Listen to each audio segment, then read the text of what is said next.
a lot of times what we'll do to try to get it to prime, like there's no water in the filter right now, but like when it's not primed like that, there's a couple different things you can do. The easiest thing is to get like a bucket or a water hose and fill this full of water. I did that yesterday, and okay. it immediately drained back out. Okay. Yeah. It's going to drain out. Oh, okay. You have a water hose close right, to here? Right over on the other side of that trash can.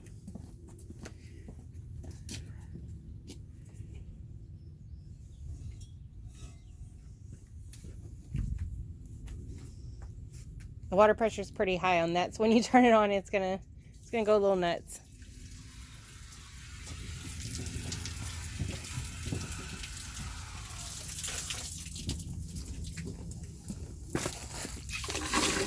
Yeah, what you're gonna do is you're just gonna turn it on and you're gonna fill it up. And what it's gonna do is it's gonna continue to run down this pipe, but that's what you're doing is you're trying to fill these lines back with water. Okay. Probably the problem is that it pulls low on water. I can tell by looking from here. Okay. If you look, like you see that it's close to mid-tile now, but see when I take my hand and it's like right here, that's where you want it. Mm-hmm. But when it takes and fills that spall up, it's gonna get the pool low. Okay. So like mid-tile is where it's supposed to be. So like mid-tile, it's at mid-tile now or like just below it. Just below. But mid-tile is where you want it. Okay. And so what happens probably is it's probably running a little dry, which is making the pump lose its prime. But we'll fill it up here, and I'll show you once we get it primed up. You'll see. Okay. But like all these, and it could be there's an O-ring in here that could be sucking air, and all these valves have O-rings in them on the stem here. They can suck air too, and we'll look and see if they are. Okay.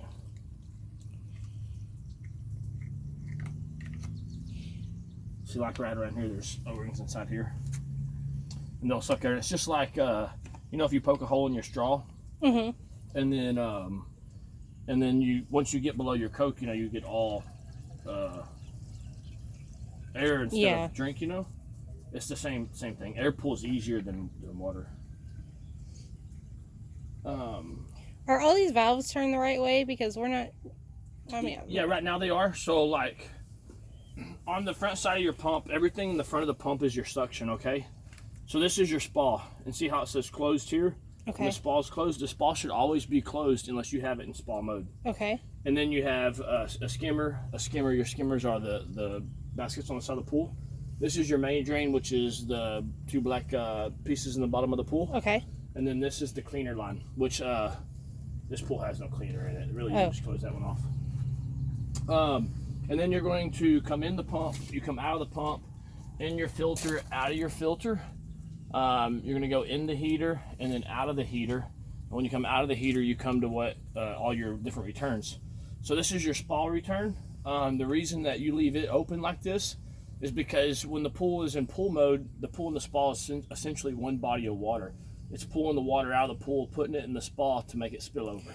And how come it's not doing that now? Because the pump's not primed up. So the other day, when we got here on Thursday, it was doing that. Okay. And then it just stopped. It probably, it just lost its prime. Okay. Is what happened. What caused it to lose the prime? Either one of these O-rings is sucking air, or it got low on water, or something like that. One of those.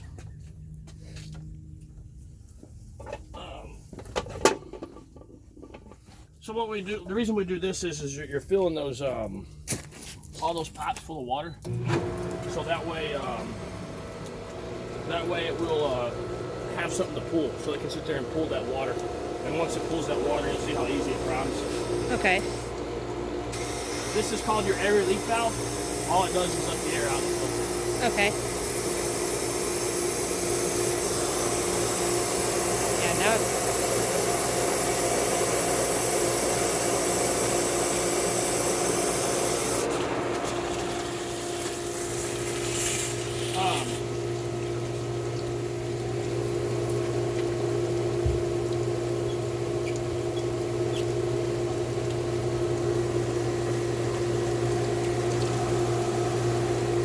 So why did it spray out like that?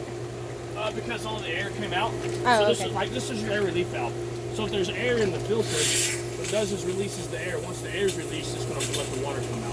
Oh, okay. And so, like, a couple reasons, like, it's not like the tank's going to blow up if it has air in it. All it is like, it's going to naturally get air in it, and air is naturally going to come to the top. So you release the air because you want this to be as full as water as can be, because you have, from here to here is a filter grids. And those grids, the water runs through those grids to filter the water. So like if you have a bunch of air in here and there's that much air in here, then you only are using this much of your filter. You see what I'm saying? And so if this is a 60 square foot filter, and you're only using this much, now you only have a 40 square foot filter. So that's why you release it. Okay. So everything's running now. But so like to finish this, when you come out of here, you're gonna get your pull returns. This is your chlorinator, and then this is your pull return. Okay. Okay. And this is gonna be a fountain. A fountain? Yeah, there's probably a fountain, or maybe let me see if it has a waterfall problem. Yeah, well, the waterfall's on a separate pump.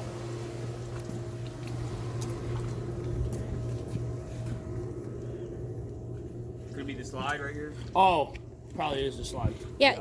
Can we see if that works? Because I haven't seen any water. You know, we turned the valve before, but The It doesn't work right.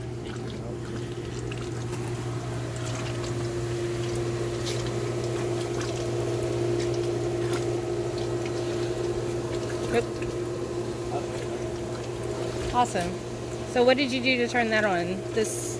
Yeah, all it is like just so basically you're taking, whenever you have it up like this, all the water's just taking and falling down here, and there's not enough water getting to here. Okay. So you just kind of take and kind of make it to where it diverts a little bit of water.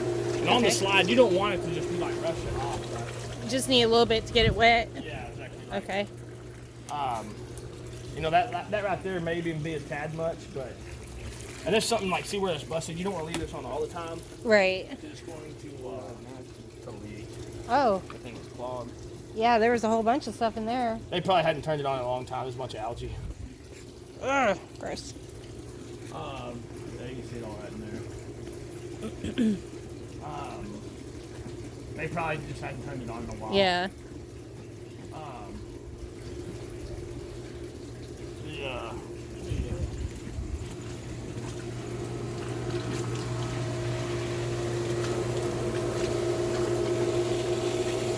I just want to go a little white. Try to knock out some of that. Yeah, it's all good.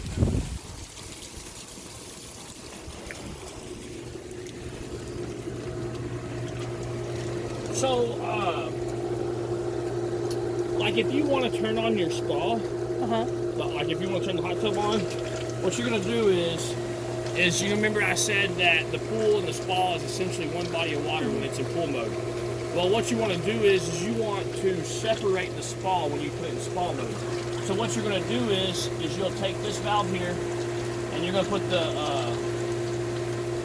normally you don't do it this way, but it's probably just trying to catch a prime from the spa. Okay. But you're going to take, I mean, like normally you'll just turn it all the way. You're going to take the closed and put towards the pool side, because you want to close the pool completely off on the suction. That way you're sucking 100% of your water from the spa. And then you're going to do the same thing with your return valve. You're going to put it 100% to the pool, close the pool all the way off. That way you're sucking 100% of water from the spa and returning 100% of water to the spa. And then that keeps the spa to where it stays at full level. Oh, okay. So you have to do that to keep it at the full level. It won't just keep going when you have it like strictly in pool mode. Well, like if you want to do the heater, you know what I mean? Okay. Like if you want to turn the spa on to where you can heat just the spa, then you have to do it like this. Okay. But when you have it just in regular, once the spa is filled up and it's regular and you're not using the heater, it will stay filled up? Yes, yes. Okay. Well, you have something, this is called a check valve right here. So like, this check valve's probably bad. You see that little bit of rust on the spring? And you'll notice like tonight when the pool goes off, like once the pool goes off, whatever time it is, come out here within a couple hours, and if you see that this check valve is like half full or even has air bubbles up here, or is completely empty, that means that this check valve is bad. And what it's doing is is because the spall's higher than the pool. The water pushes back from the returns, comes through here, runs through the pool returns and the pump and back into the pool until it gets to equalization. Like you noticed, like a while ago, the spall was only that much higher than the pool. That's because the water just equalizes. Because water's going to run to the lowest place all the time. We need to replace that then? Maybe. I'm not positive. I mean, I'm guessing because it's possible that the check valve's bad because it was low. Yeah. But like any break in the system that's causing air can allow that check valve to release. Okay. You know what I'm saying? Like it's not. It may not be able to hold solid because of the fact that it lost its prime. Okay. Which they're sucking air, so air got into the system, which could cause that check valve to release. So we wait and see. Yes, ma'am. And tonight come out and check it. Yeah. Okay.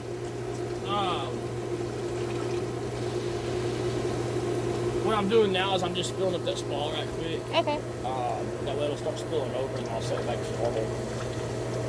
As far as, like, I can't remember what it is that's wrong with this controller off the top of my head. I know the remote works really well. We're able, from what I can see, we can control everything with the remote. Yeah. You know, not that we knew exactly what we were doing, well, like, if everything was so there's actually automated valves. Like, say if it was like working 100% full, we would have automated valves on here, and you are able to hit a button that says spall, and when you hit that spall button, it automatically turns those valves for you, and you can turn the heater on. As to where the way this is set up right now, I don't think that it'll do that because, well, I know it won't because the valves aren't there, but I think something's wrong with the controller that it doesn't work. Oh. And so they got rid of the valves at some point. Their dog chewed them, I think. Oh. Like, see this here? That's what happened. The dog had chewed up the electric.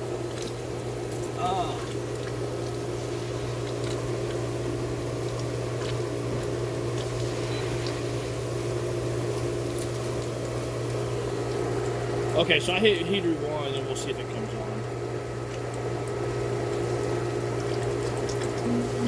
That's you should keep that on all the time. Like if when it's on automation, you shouldn't have to turn this on.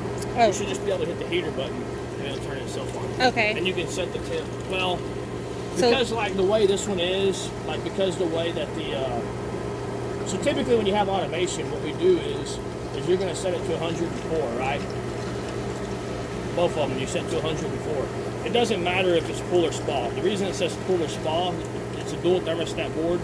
The only reason that we have that is because back in the day we had, analog knobs, and so what you would do is you would claim, or you would set, your pool side at 1 and your spa side at 1, so that way you didn't have to go back and find that temperature, because it didn't have animal. You had to put it in the water and see.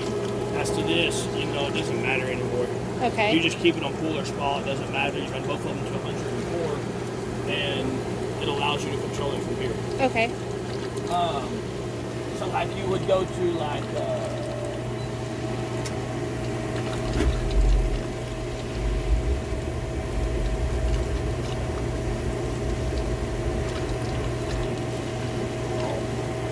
I turned it off. Okay.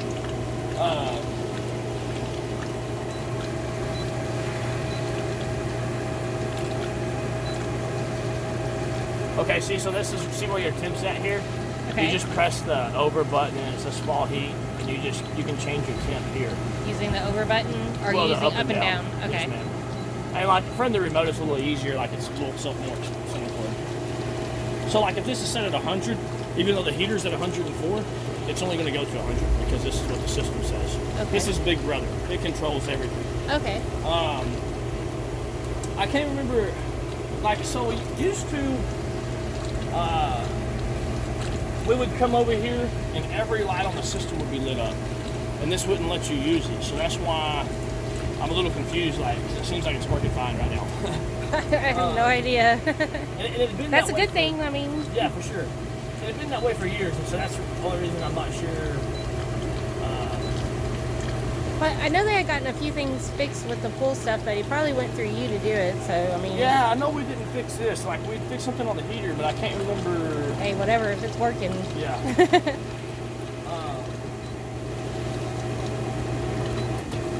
Okay, so.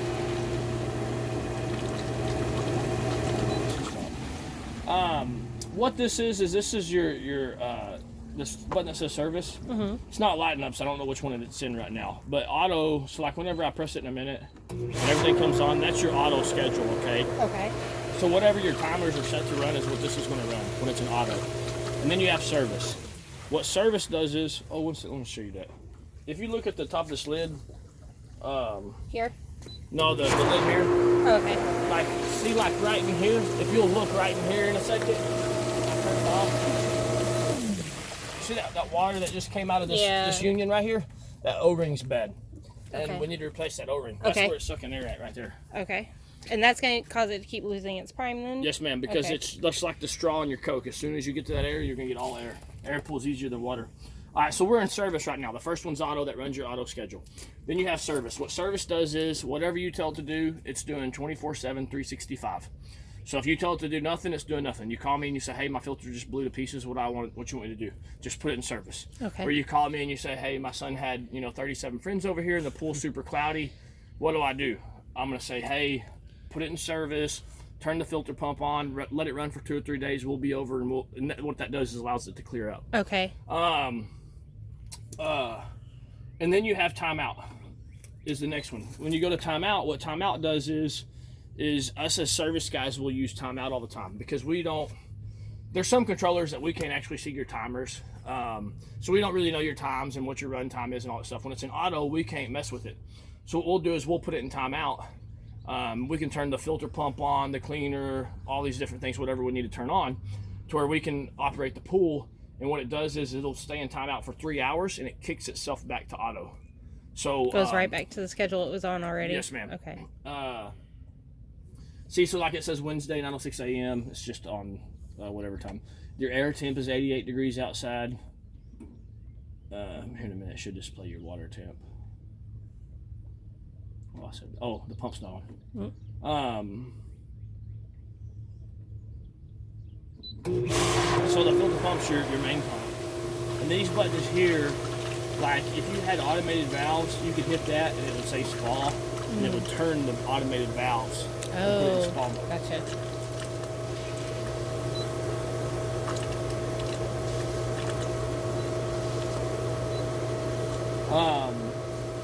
And then, you don't have an aux. Well, aux one might be your, that's spa light. And then aux 2 is your blower, the air blower.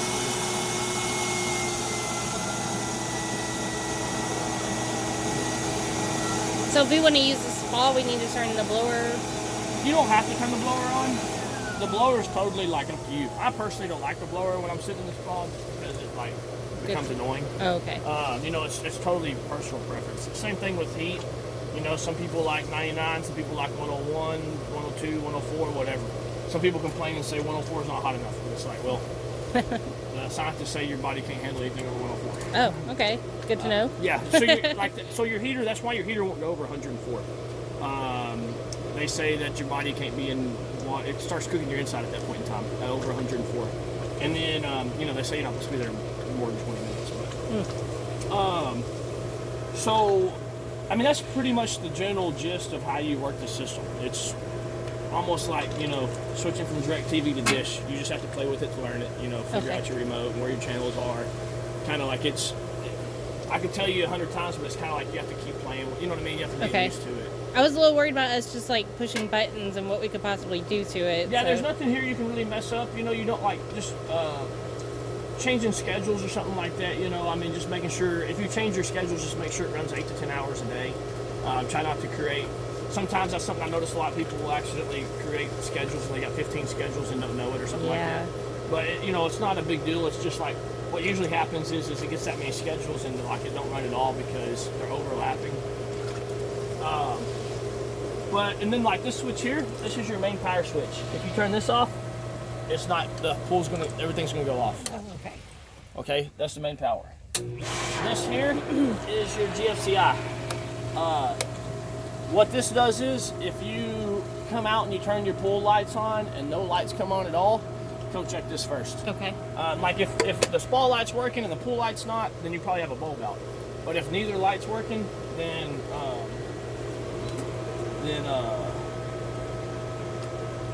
it's a GS. that's, and the 4 is the waterfall. Yeah, and that's the GFCI. Okay. Oh, is there a way to turn that waterfall down a little? That is a... Man, that waterfall is violent. I like the waterfall. It's just like, you know, it's not relaxing. So this here, so like what, this is like, you know, this is the suction of your waterfall pump, and then this is the return. Okay. So this is what's actually going through the falls, and this is what we call a bypass. It just blows water back into the pool, so that way you don't have so much going to the waterfall. So like what I would do is I'd have this thing shut like way down like this right here. What you're gonna do is you're gonna put the closed over to the falls, so it's bypassing through this pool, Okay. and less is going to that waterfall. Like, that's probably about right there. Okay. Like if you come over here, you'll see it's more like. Oh yeah, that's not bad. It probably could go down a little bit. It's still like a. I like it there. It's good. Okay. What you could do too is probably like find you a rock that you can get to stay and put it right here. And it would help. See how like if you could take that water and divert it over there to the other side a little bit, it's just like the waterfall's just pouring out with some rocks in this kind of stuff. Yeah. And like if you could divert some of that water, so it's coming over here, it would help make the waterfall more cool and like a little more tranquil. Okay. It wouldn't be as loud. You would hear that soothe like water noise and not just it just splashing from right. Yeah. Like you see how like it's like an instant difference when I just put my hand there. Yep.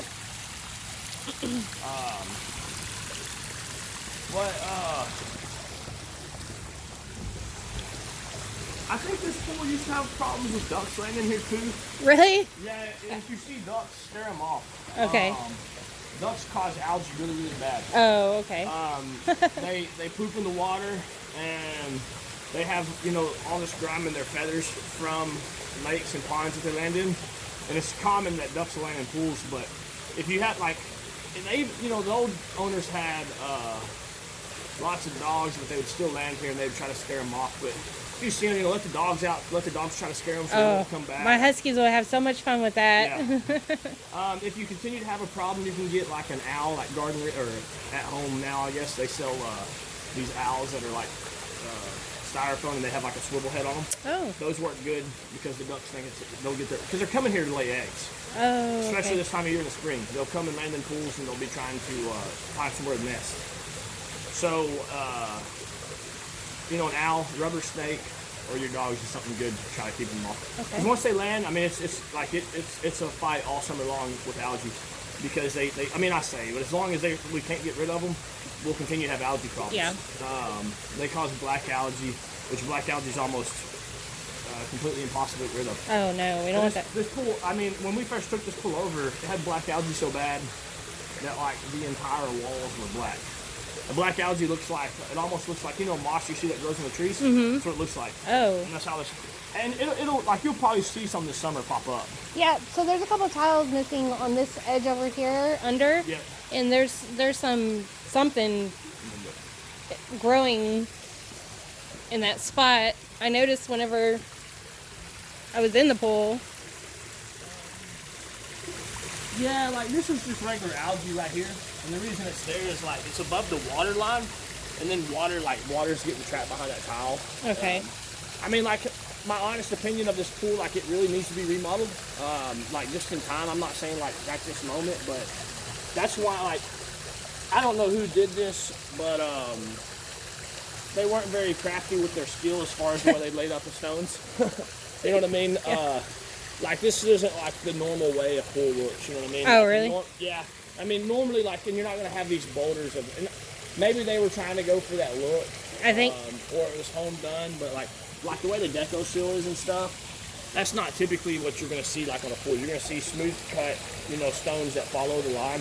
And the reason why is like just because in time this is going to cause problems to where you have tiles and things fall off because the way these stones are. Yeah, that was on the inspection for the house, actually. The inspector said something about it, too. Yeah, because what happens is those stones, the way they are, they're not really flat. And you'll see that they start cracking out. So, like, every time people walk and step on these stones, they move, and they're going to knock tiles off. things like that.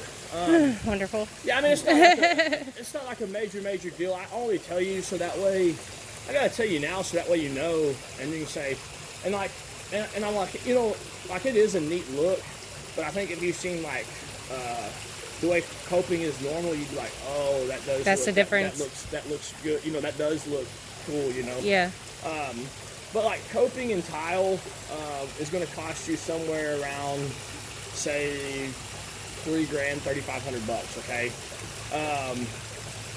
Like if you did the spa, I mean, basically like taking all the stone off the pool, all the tile, and like rebuilding that spa with like in the veneer in the same way. I mean, maybe $4,500 for everything. That's just a rough guess. But I only tell you so that way you kind of have a number. Okay. You're not talking like 50,000 or you know what I mean. Like, just so you have an idea. And the only reason I mention that to you is because you're going to notice throughout the summer you're just going to have quite a bit of water loss. And why is because your tile line is also your moisture barrier, or your water barrier.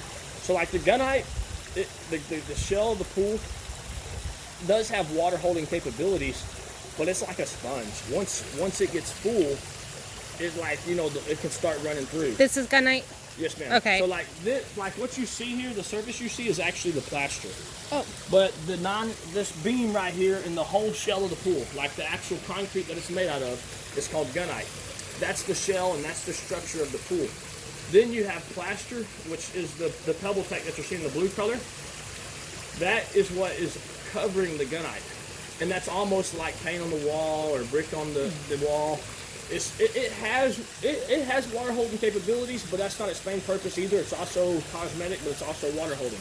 So like it helps the gunite. It's just a layer before the gunite. Okay. Same thing with the tile. So and the reason you don't bring your plaster all the way up to the coping line, and the reason there's tile, is because like you have so much movement and stuff like that if something does move, it knocks off the tile and it doesn't break the plaster. Okay. See what I'm saying? Yeah. But so like your tile, like those areas where the tile's missing there, like water's leaking there right now. It's just like that's what it does. I mean, it's not like leaking profusely, but it is going to leak. And I only tell you that so that way, as you know, like as the summer, you're going to see more water loss because you have the evaporation and some water loss. Okay. But you're gonna like, and also like even when it comes to winter, don't think that you're not gonna lose no water. You still lose water. An inch a week is about what you're gonna lose. And I say that because like a lot of times come like November, you know, October, areas like that, we'll have days where it's 40 degrees in the morning, but the water's still 60 degrees, and you'll walk out here and you look like a steam bath because the water is warmer than the air, and it's just gonna be sucking it out. But I mean, it's not that the pool's in bad shape or nothing like that. I only tell you so that way you know. Right. No, I appreciate the info. So the little black things, that's what circulates. Oh, these here? Oh, yeah. No, yeah, around the edge of the pool. Yeah, those are called your returns. So that's where the water is returning. When it goes to the pool returns, it's coming through all those little black. And coming back in. Yes, ma'am. And should all those, like, should I see water moving by all of those? Because it seems like that's only happening kind of along this edge. It doesn't really seem to be moving over there at all. So, like, not all of them. All right, so, like, these two are your main drains, and those are your skimmers where it sucks from. Now, all the black returns aren't all for the pool. Like, those two in the wall right there, those two black round ones by the light, Yeah. that is the waterfall suction. Okay. That's where the waterfall pump sucks and returns to here. And then one or two of these black ones are going to be for, remember that bypass that I told you on the waterfall? Is going to be for the waterfall bypass. Okay. And then some of them are going to be for the pool. And they're not all going to be completely 100% the same strength. Okay. Because whenever you plumb it, it's just simple hydraulics, the way that like this one runs there and that one runs there. This one may have more than that one. We try to loop them a lot of times. Like we'll start, like we'll come all the way around and come to here and then come back and go there, and like it keeps them more strong when we plumb a pool, like more even. But you know, a lot of times you don't know how some people might have plumbed it or whatnot. Okay. But typically your Featherstone's going to have less pressure. And a lot of times you're not going to see it from the top of the pool. Like you can go down there and feel it, you know, and you might see that some do and some don't have as much. But other than that, I mean, that's pretty much the gist of the pool. So, Okay. like the light, okay, how long do those lights last? Is it a bulb that has to be changed? Yeah, like, so that's